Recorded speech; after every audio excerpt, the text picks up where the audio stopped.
Hello বন্ধুরা, তোমরা সবাই ভালো আছো? আমিও মোটামুটি ভালো আছি, ভালো থাকার চেষ্টা করছি। পয়লা পৌষ মঙ্গলবার বহরমপুর বিষ্ণুপুর কালীবাড়িতে আমরা পুজো দিতে যাচ্ছি। কোনোদিনও ভাবতে পারিনি বন্ধুরা যে এটাই আমার মায়ের সঙ্গে আমাদের শেষ ঘুরতে যাওয়া। আমার মা 31শে ডিসেম্বর মারা গেছে। তো তোমাদের সঙ্গে আমি এই ভিডিওটি শেয়ার করছি। প্লিজ বন্ধুরা ভিডিওটি পুরোটি দেখো এবং ভালো লাগলে একটু অবশ্যই লাইক করো আর কমেন্ট করে বলো ভিডিওটি কেমন লাগলো। আর যারা এখনও সাবস্ক্রাইব করোনি প্লিজ আমার চ্যানেলটিকে সাবস্ক্রাইব করে দিও। ফার্স্ট মর্নিংয়েই আমরা বেরিয়ে পড়েছি পুজো দিতে যাওয়ার জন্য।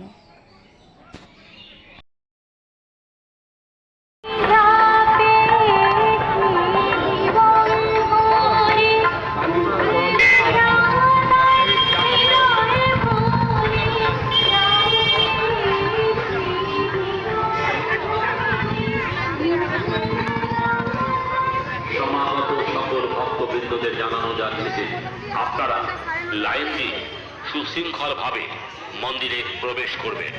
কোনো রকম মূল্যবান জিনিস অথবা সোনার গহনা পরে মন্দিরে প্রবেশ করবেন না। বহরমপুরের বিষ্ণুপুর কালীবাড়িতে প্রত্যেক পৌষ মাসে গোটা পৌষ মাস মেলা হয়, পুজো হয়, কিন্তু বিশেষ পুজো হয় মঙ্গলবার আর শনিবারে।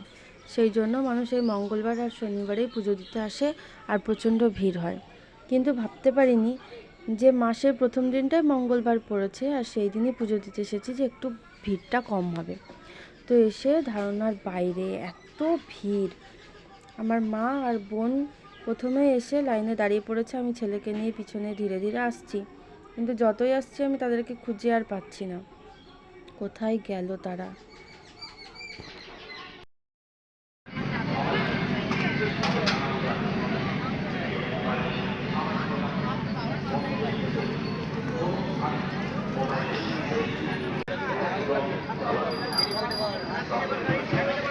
কত দোকান,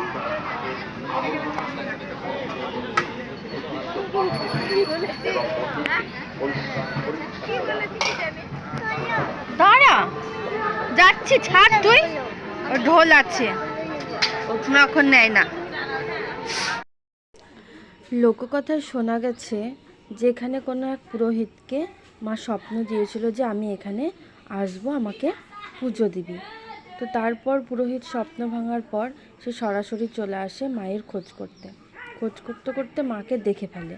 আর দেখে ফেলার ফলে মা যেটুকু উঠেছিল ব্যাস সেইটুকুই, মায়ের দু হাত আর মাজার ওপরের অংশ, বাদবাকি অংশ নিচেই থেকে গেছে। এইভাবেই মাকে পুজো দেওয়া হচ্ছে দীর্ঘদিন ধরে।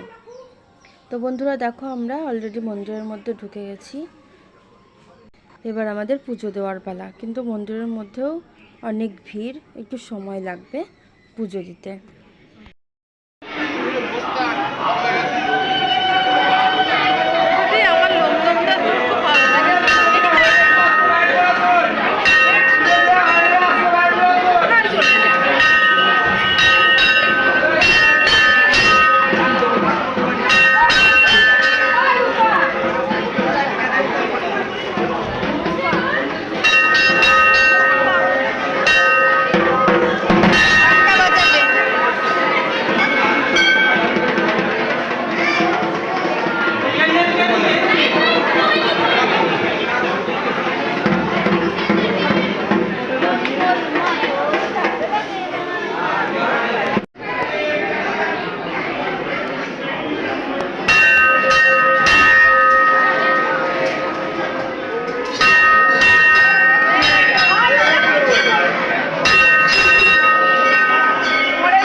আমাদের পুজো দেওয়া কমপ্লিট, আমরা বেরিয়ে এসেছি।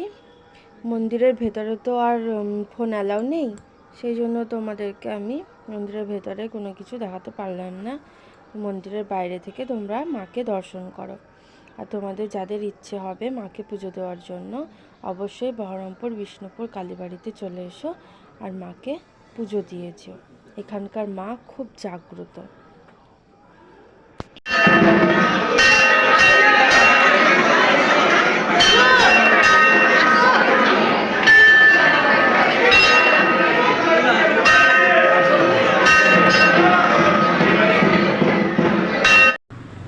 আমরা 4 জন এখন বেরিয়ে পড়েছি পুরো মেলাটি ঘোরার জন্য।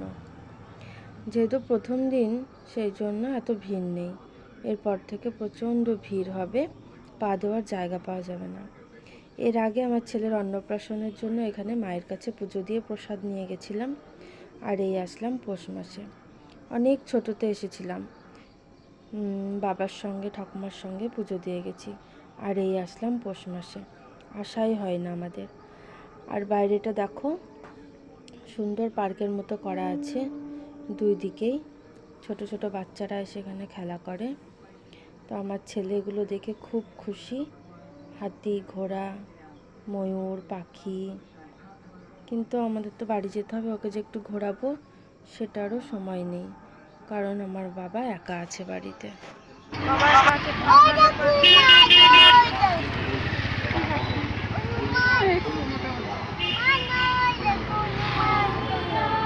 কোনটা হনুমান? তাই তো, কই বাবু হনুমান কই? যাই না।